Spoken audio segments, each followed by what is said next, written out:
அந்த தைப்பூசம் தான் நீங்க முருகனுக்காக 48 நாள் விரதம். அது எப்படின்னா நீங்க மாலை போடணும், மாலை போடக்கூடாதுன்னு எந்த ரூல்ஸும் கிடையாதுங்கம்மா. நீங்க டெய்லி முருகர் அன்னைக்கு வந்து பாக்கணும்னு கூட அவசியம் கிடையாது. 48 நாள் முருகனுக்கு வந்து அசைவம் சாப்பிடாம இருங்க, அசைவம் செய்யாம இருங்க. நல்லா கேட்டுங்க, சாப்பிடாம இருக்கிறதுக்கும் வீட்டுல செய்யாம இருக்கிறதுக்கும் நிறைய வித்தியாசம் இருக்கு.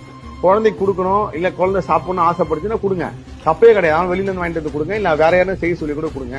இது நம்ம மட்டும் தான் பண்றோம்னா கிடையாது. எல்லா மதத்திலும் இந்த 48 நாள் வழிபாடு இருக்கு. அப்ப இந்த முருகருக்காக இந்த 48 நாள் நீங்க எப்படி ஒன்னாலும் கொண்டாடக்கூடிய தெய்வம் தான் முருகர். அப்படி இருக்கும்போது இந்த பெண்கள் விஷயத்து இந்த 48 நாள்ல இந்த 3 நாள் அதெல்லாம் எந்த கணக்கும் பண்ணாதீங்க. முருகனை நீங்க எங்க இருந்தாலும் கும்பிட்டாலும் முருகர் வருவார். 48 நாள் உங்களுக்கு எப்படி ஒன்னாலும் இருங்க, ஆனா அசைவம் சாப்பிடாம அசைவம் செய்யாம இருங்க. தைப்பூசம் முடிஞ்சு அடுத்த நாளே போய் நான்வெஜ் சாப்பிடாதீங்க. ஒரு 2-3 நாளாவது கொஞ்சம் கேப் விட்டீங்கன்னா அந்த அந்த வரக்கூடிய ஒரு அமிர்தத்தை நீங்க ருசிக்கிறதுக்கு கரெக்டா இருக்கும்.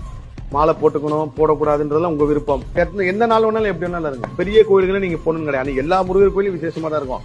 உங்க வீட்டு தெருல ஒரு முருகர் இருப்பார்ல, அந்த முருகர் குறைஞ்சபட்சம் ஒரு 10